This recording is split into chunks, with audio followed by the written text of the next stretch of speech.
Season number 2 for you. Would you say you're getting more comfortable, not only just with coaching overall, but just with living in the area, your family in Portland, Maine? Yeah, I mean, last year my daughter wasn't of age yet, but she's in school now. We have a lot of friends here, family friends and stuff like that. So yeah, it's enjoyable for sure, especially just getting my bearings in terms of coaching and game management and things like that. So still learning, each and every single day in game and things like that, but definitely feeling more comfortable this year for sure. After your first seasons, what kind of adjustments, if any, have you made going into year number 2? I made a lot of adjustments, especially just with, organization of staff or, just practice planning, things like that. I've always kind of just, done things the way other coaches have done it. That I've worked for in the past, and now it's kind of more so my own stamp. Definitely still taking bits and pieces of every single guy I've been with, but it feels more authentic to me this year than anything else. So.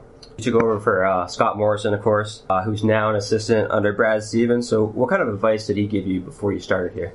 Well, not just Scott. I mean, a lot of our assistants on our staff, Jerome Allen, Jay Larinaga, both have been head coaches before. Jay especially had been a head coach in the G League as well. Each and every single one of those guys have been head coaches in terms of either summer league or other areas as well. Walt McCarty, Micah Shrewsbury. So each and every single one of those guys, Jamie Young, as well. But each and every single one of those guys have been very influential to me. Been a good sounding board. Just when I need advice about different things, or if they see something or whatever they think I can be better with. So. They've all been really great with all that. Coach Morrison was obviously able to parlay success here, into a coaching job, NBA coaching job. Does that sort of give you like a path to follow so you can get to the NBA coaching level? Yeah, I mean, Scott had great success here. We haven't had as much success, obviously, as he had, but anytime you're dealing with, on a day-to-day basis in the spring, summer, fall, a great guy, great coach like him, he's a great role model for me in terms of just trying to get to where I'm trying to go. So. What's your communication level like with Brad Stevens? I wouldn't say it's like every day or every week, but, at least once a week I send out an email just on, how our guys are doing here, not just, our two-ways or signees, but just how our team is doing in general. We'll communicate every once in a while, nothing crazy, but I try to keep open the dialogue there just because I want to help as much as I possibly can with the Celtics organization. I feel like that's one of the main reasons that I'm here is to make the transition when two-ways or assignees are with us, to make it that much easier for those guys in terms of what we're doing offensively or defensively, as well as giving them a familiar face when they are around. Like I'm always around in the spring, summer, and the fall, and with those guys each and every single day when I'm there in Boston. So the more that I can communicate with those guys and exactly what's going on there, the better off, guys like PJ or, Rob or Brad or Gershon, when those guys are sent to us, will be as well. Would you say he's as composed behind closed doors as he is on the sidelines? Yeah, I mean, Brad's on like another planet with that stuff. It's almost like, you want to emulate him as much as possible because, he is, if not the best, one of the best in the NBA. But it's almost an impossible task to get to. But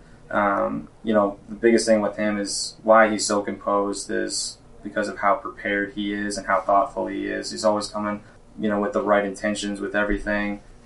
He's always very, very prepared. That's what I'm trying to, emulate more so, than anything, is just making sure that I'm here for these guys and I have the best intentions for them, and then I'm the most prepared I can be for them as well. From watching Boston Celtics games this year, obviously from the outside looking in, I think one of the biggest challenges has been just finding the right combinations of players, the right lineups. Would you say that's one of your biggest challenges here, especially since the G League, there's so much roster turnover? Yeah, I mean, especially too, there's no hierarchy here either, there might be, in terms of, a two-way or, assignees or whatever, but they're generally all making, the same amount of money, so it's hard to, really say, hey, you're going to get X amount of time, regardless of circumstance or whatever, right? But it's really dependent on how well you're playing at that particular time. Every single decision that's made for us is made with the intent of winning the game.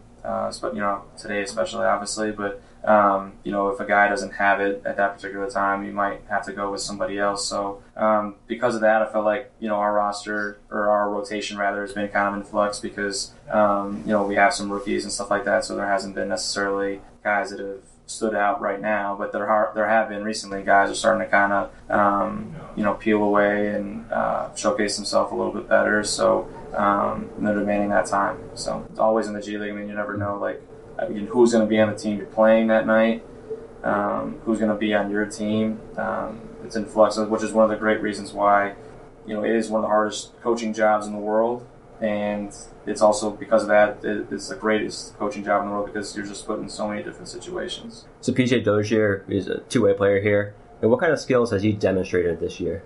Well, off the court, I feel like he's a great leader for us. He's always trying to keep spirits high. He's always doing the right things in terms of practice habits, which is big for us.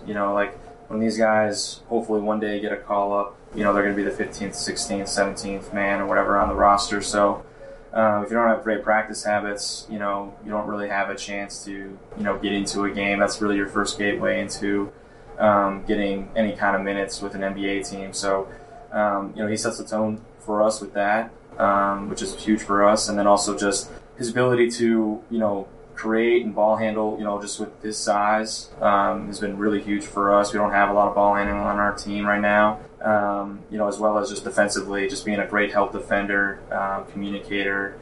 He has a good understanding of, where to be each and every single possession, and he helps the guys with that as well. So. Travel back a few years. You began your NBA career as a video coordinator in 2011 under Doc Rivers. So, working with Doc, as well as, obviously Kevin Garnett, Paul Pierce, Ray Allen, Rajon Rondo, does that almost force you to prove yourself even more because of who those guys are, their stature? You know what, they were really accepting for, who you were as long as you were doing your job, to the best of your ability. The greatest thing I think about Doc is he gets you to buy into winning, and not just winning, but doing whatever your job is to the best of your ability to help with that. You're never trying to go outside of what you're doing. You're just trying to be the best, star in your role, you could say, to help those guys win championships. And, felt like, as long as you were really doing that and you were helping each and every single day with whatever was asked of you, those guys were always accepting of you and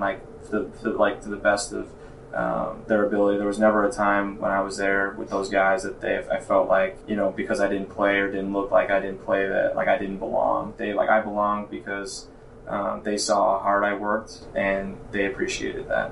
So what kind of similarities and differences do you see between Doc and Brad? Well, they're both really prepared. Every single game. They're a little different in the way they go about it. But they're great game managers. They're both some of the greatest game managers in the NBA in terms of ATOs and substitutions and things like that.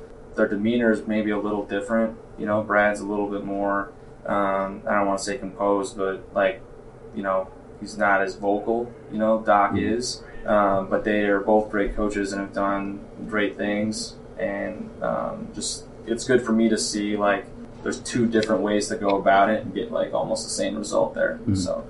So as a son of a coach, was coaching always your main goal and main passion? Yeah, I mean, you guys can't see me on this now, but I don't look like I can't. I've never been a great player. I probably was the worst coach's son maybe in the history of basketball. So I knew from a very early age that if I wanted to stay in this game, I had to be a coach. I think in my grade school yearbook, they had desired occupation, and that's what it was there. Even when I was in 8th grade, I've been around great coaches my entire life. All my dad's assistants were, uncles to me, second fathers, and they've all gone on to have their own great careers as head coaches other places in the Chicagoland area, dealing with, or working for Coach Bruno at DePaul, who's an unbelievable teacher of the game. Jerry Wainwright is a real coach's coach. Tim Grover, one of the best NBA trainers, certainly the best at the time as well when I was working with him. So I've been very blessed to work with a lot of great guys, and I've had a lot of great role models in this profession, and on top of Brad and Doc as well. So it was always kind of just if I really wanted to be in basketball, this is what I had to kind of do. So. Well, Brandon, I appreciate the time. Best of luck with everything this year, and good luck. Thank you. Yeah, I appreciate it.